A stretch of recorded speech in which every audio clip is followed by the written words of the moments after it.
نحمده ونستعين ونستغفره ونؤمن به توكل عليه ونعوذ بالله من شرور أنفسنا ومن سيئات أعمالنا من يهده الله فلا مضل له ومن يضلل فلا هادي أما بعد وقد قال الله تعالى في القرآن المجيد بعد أعوذ بالله من الشيطان الرجيم بسم الله الرحمن الرحيم قال الذين يظنون أنهم ملاقو الله كم من فئة قليلة غلبت فئة كثيرة بإذن الله والله مع الصابرين. As the genocide in Gaza continues, and this is something that is shaking the hearts of many people around the world, I want us to reflect today on a story from the Quran that should give us hope and optimism in times like this. See, our history is full of stories of times where it seemed like the believers were going to lose, where practically in terms of worldly means, everything was on the side of the enemy. Yet, very often, not all the time, but very often, the Muslims would emerge victorious in a miraculous way. And this concept of the weaker group in terms of physical means winning the war, it is summarized in the Quran in a timeless story. A story that is told in a very unique fashion in the Quran. And that is the story of David and Goliath. And it's quite ironic that the tyrants that we talk about today claim to be the descendants of David. They claim to be following him. They claim to be people of his religion and his lineage and his tribe. Yet he was a hero who fought against tyranny. And he is the model of how to deal with this tyranny. And our history is full of stories of David versus Goliath. Sometimes the Muslims won, sometimes they did not. But today we want to focus on the victories so we can have some optimism. So let's go to the story, right? The story is mentioned in Surah Al-Baqarah towards the end of the second juz. The last 2 pages of the second juz of the Quran is the story of David and Goliath. And it's narrated in a very unique way. There's very few stories in the Quran related in a way like this. You see, the name David, only pops up once in the entire story. And he only pops up in one short 3-word sentence. Right? It's just 3-word sentence. Like the name Dawood is just mentioned once in a 3-word sentence that summarizes the entire story and gives us a timeless analogy. What is that 3-word sentence? وَقَتَلَ دَاوُودُ جَالُوتَ. David killed Goliath. That's all. The whole story of David and Goliath, which we know from the Israeliyat and the Bible and the Hadith and the stories of the Sahaba, we know details about what happened between them. In the Quran, it's a 3-word. It's just 3 words. وَقَتَلَ دَاوُودُ جَالُوتَ. David killed Goliath. But the story starts before that. And it's interesting, the story barely mentions any names. It talks about a prophet. And the Israelites asking that prophet to give them a king so they can fight the oppressors, they can fight the tyrants. And he appoints Talut, Saul, as their king. And they march. And when they see the enemy, they realize they're outmatched. They realize they're outnumbered. They realize the enemy has better weapons than them. And they say, لا طاقة لنا اليوم بجالوت وجنوده. We don't have any power today against Goliath and his army. And then Allah mentions something beautiful. Something that's been repeated throughout history after this. And we repeat it today in the case of the Palestinians as well. قَالَ الَّذِينَ يَظُنُّونَ أَنَّهُمْ مُلَاقُو اللَّهِ. Those who knew they will meet Allah, meaning those who were akhirah-centric, focused on the akhirah, focused on Allah, who had firm tawakkul in Allah. What did they say when they saw that the enemies were more than them in number? The enemies were more powerful than them. The enemies were more prepared than them. What did those who believe firmly in Allah say? They said, كَمْ مِنْ فِئَةٍ قَلِيلَةٍ غَلَبَتْ فِئَةً كَثِيرَةً بِإِذْنِ اللَّهِ. They said, how often has a small army defeated a larger army with the help of Allah? وَاللَّهُ مَعَ الصَّابِرِينَ. And Allah is with those who have sabr. And then it mentions a dua that they made. رَبَّنَا أَفْرِغْ عَلَيْنَا صَبْرًا وَثَبِّتْ أَقْدَامَنَا وَانصُرْنَا عَلَى قَوْمِ الْكَافِرِينَ. رَبَّنَا أَفْرِغْ عَلَيْنَا صَبْرًا. "O our Lord, pour down patience upon us, rain down patience and sabr upon us. وَثَبِّتْ أَقْدَامَنَا, make us firm, make us brave, make us courageous. وَانْصُرْنَا عَلَى الْقَوْمِ الْكَافِرِينَ, and assist us against the disbelieving enemy." A very powerful dua, again, very relevant to what's going on today. And then Allah subhanahu wa ta'ala says that the armies met and the armies fought, and then only He mentions the name of Dawood. And He says, وَقَتَلَ دَاوُودُ جَالُوتَ, and then David killed the Goliath. وَأَتَاهُ اللَّهُ الْمُلْكَ, Allah made him the king. Allah granted him the kingdom. Now, the scholars say that the reason why the whole battle between David and Goliath is just summarized into 3 words. There's 2 main reasons mentioned. One reason is that everyone knows the story. Everyone across the world, regardless of their religion or culture, knows the story of David and Goliath. It doesn't need to be given in details in the Quran, because you know the story. As soon as you hear David killed Goliath, the whole story comes to mind. But the other reason why it's mentioned in such a short and simple and profound manner in the Quran is because it becomes a timeless analogy. David killed Goliath doesn't just mean that Dawood alayhi salam defeated Jalut, but it means over and over again in history, the Davids, the weaker, the ones with less preparation, the ones with the smaller army, would beat the enemies because of things that were beyond their imagination, beyond their control. The factors that nobody considered, factors that the enemy wasn't thinking about, and most importantly, the assistance of Allah subhanahu wa ta'ala.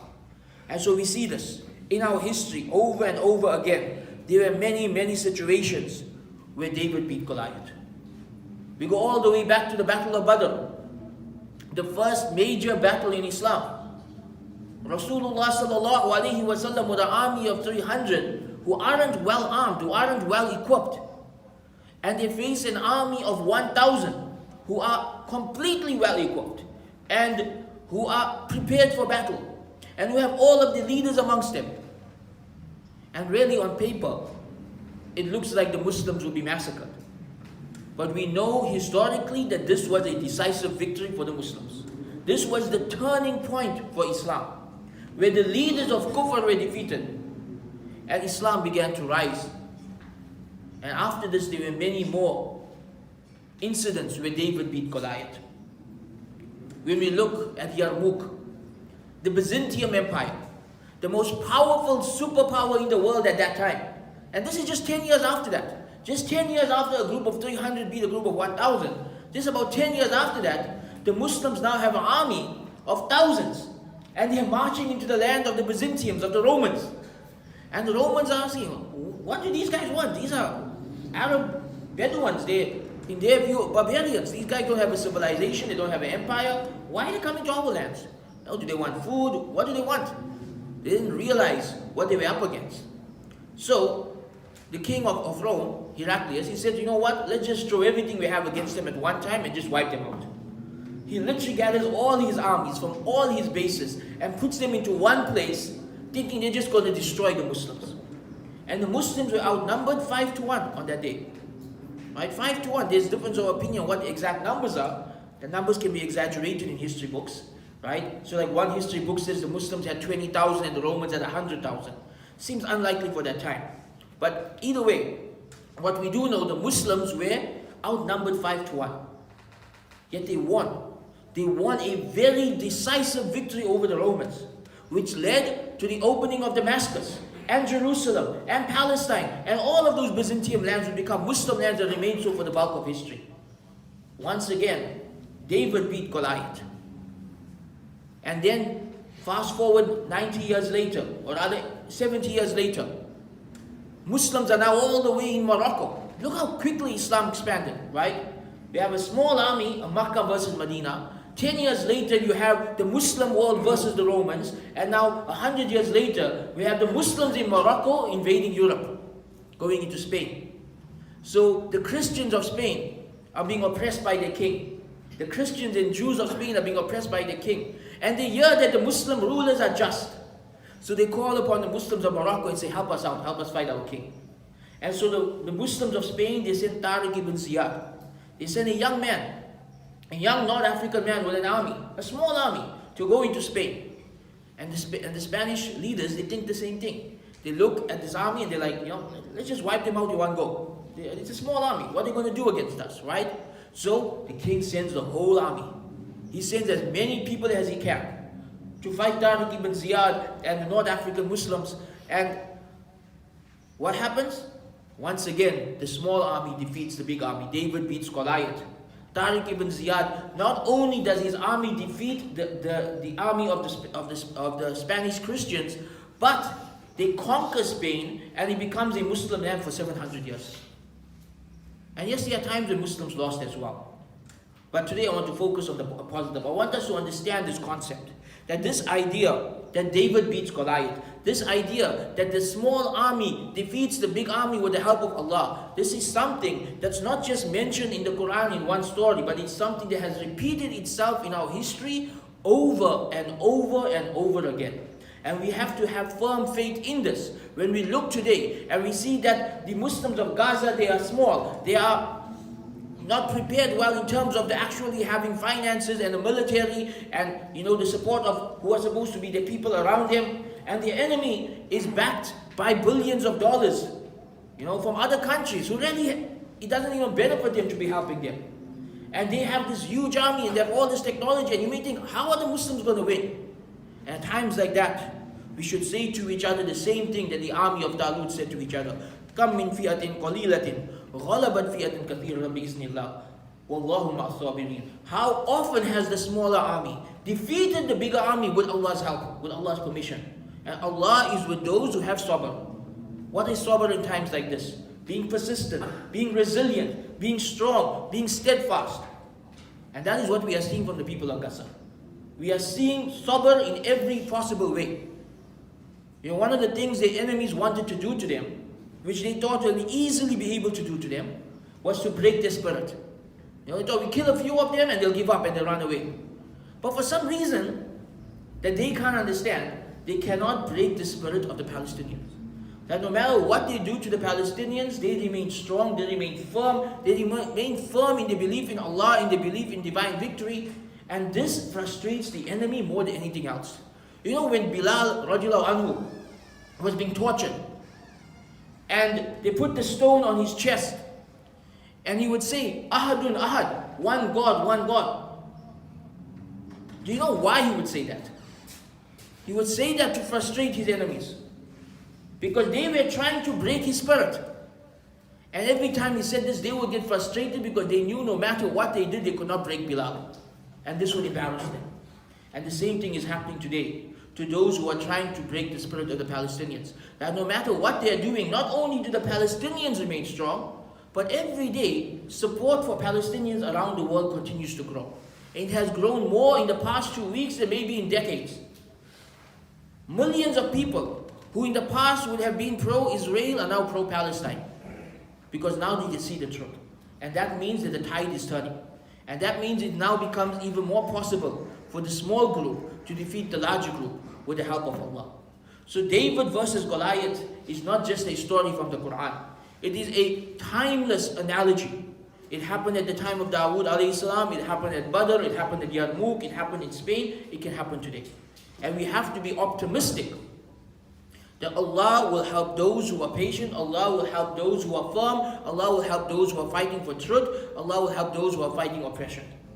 And we have to be patient in times like this and continue to make dua and continue to support the Palestinians in any way we can, whether it's speaking the truth, fighting propaganda, sending them aid, working with the politicians to find other solutions. We have to do what we can to assist them, because we will be held accountable for doing what's within our ability.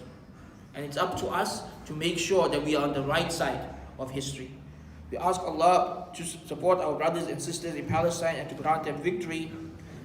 And we say, رَبَّنَا أَفْرِقْ عَلَيْهِمْ صَبْرًا وَثَبِّتْ أَقْدَامَهُمْ وَانْصُرْهُمْ عَلَى الْقَوْمِ الْكَافِرِينَ سُبْحَانَ رَبِّكَ رَبِّ الْعِزَّةِ عَمَّا يَصِفُونَ وَسَلَامٌ عَلَى الْمُرْسَلِينَ وَالْحَمْدُ لِلَّهِ رَبِّ الْعَالَمِينَ.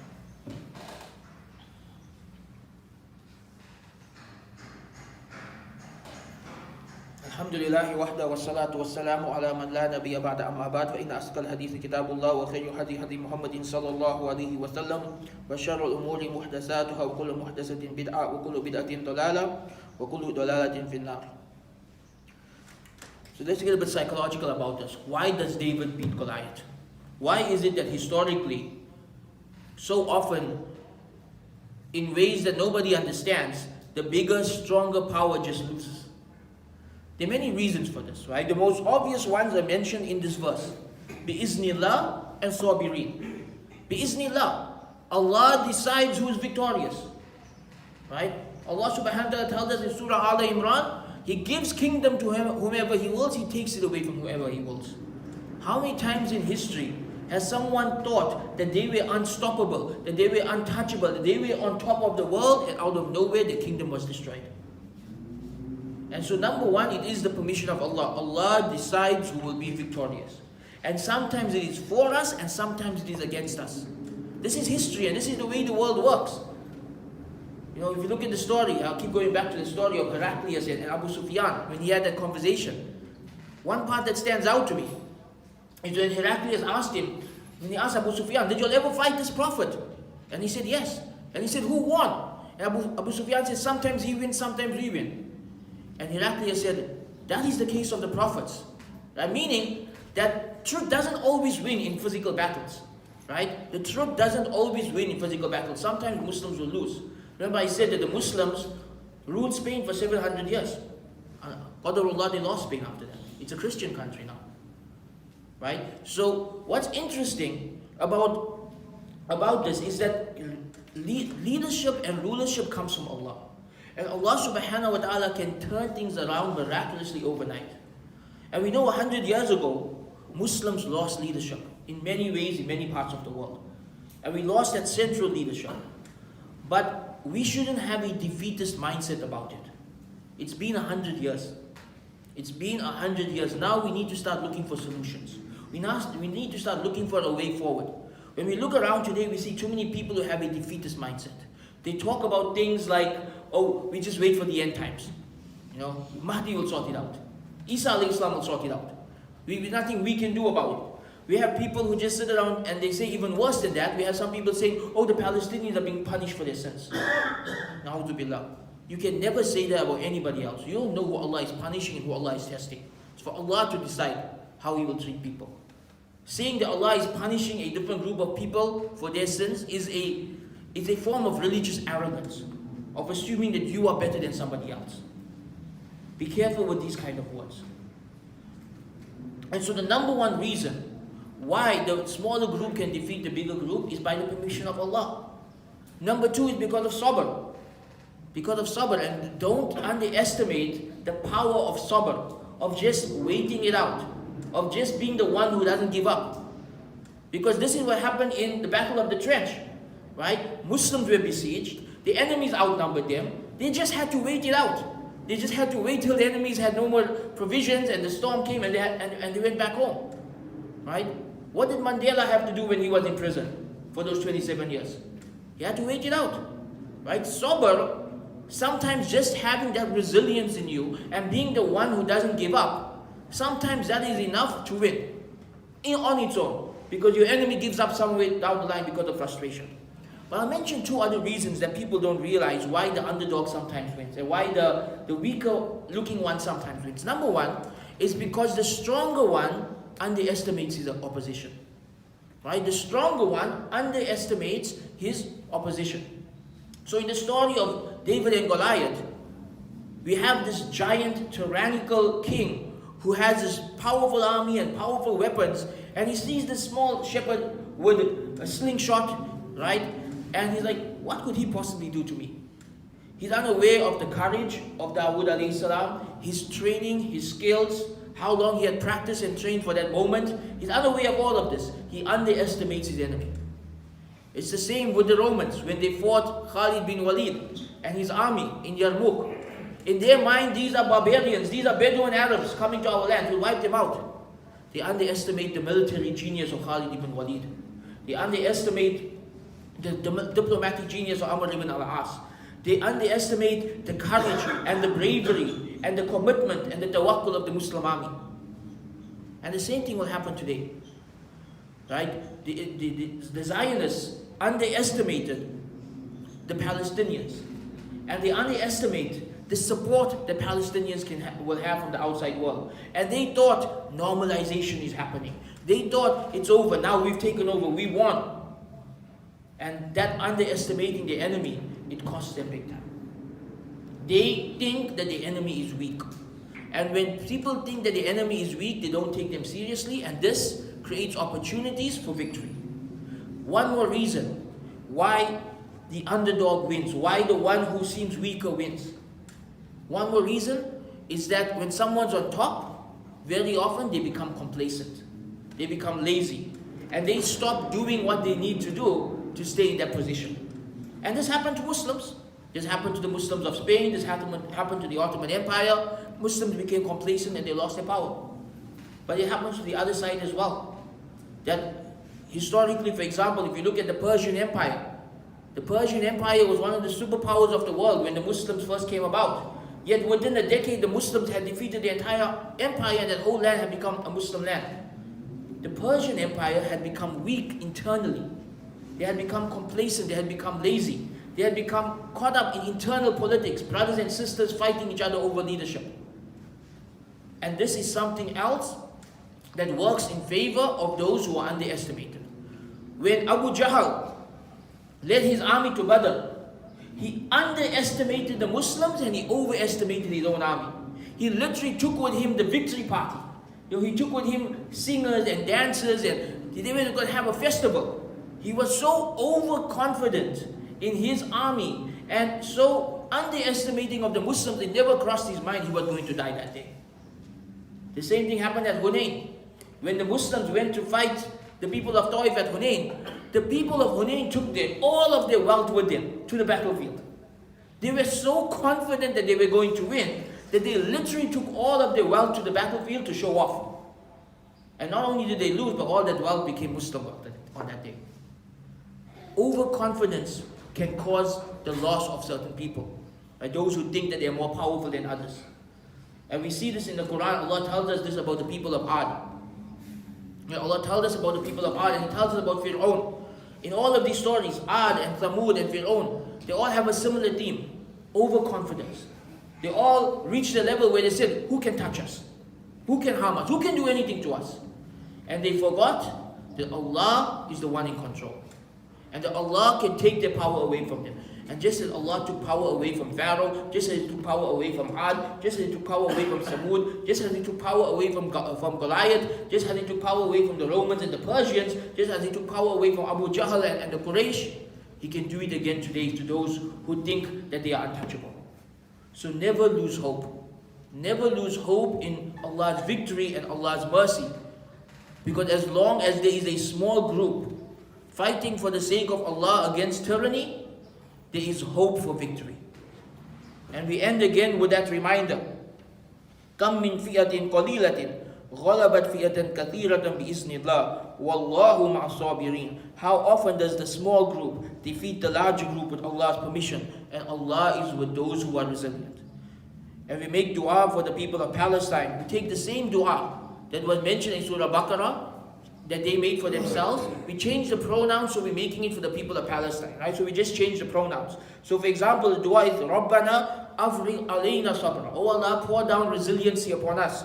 Wasabbit aqdamana, and make us brave. Wansurna ala al-qawmil kafirin, and assist us against the disbelievers. If you want to make this dua for Palestine, just change the pronouns from na, us, to whom, them. So you say Rabbana afrig alayhim sabra. Oh Allah, send down patience upon them, upon the Palestinians. وَثَبِّتْ أَقْدَامَهُمْ, and make them brave, make them firm, make them strong. وَانْصُرْهُمْ عَلَى الْقَوْمِ الْكَافِرِينَ, and assist them against the disbelieving people. Right? So this is something that we can do, that in the Quranic du'as, they're normally for ourselves. If you want to make that same dua for someone else, just learn a little bit of Arabic, learn the pronouns, so you can switch the pronouns around and make that dua for somebody else. And so we end with this dua: Rabbana afrig alayhim sabra wa sabbit aqdamahum wansurhum ala al-qawmil kafirin. اللهم انصر المجاهدين في فلسطين، اللهم انصر المستضعفين في فلسطين، اللهم انصرهم، اللهم اعز الاسلام والمسلمين، اللهم اعز الاسلام والمسلمين، اللهم اعز الاسلام والمسلمين، ربنا آتنا في الدنيا حسنة وفي الآخرة حسنة وقنا عذاب النار سبحان ربك رب العزة عما يصفون وسلام على المرسلين والحمد لله رب العالمين. أقم الصلاة.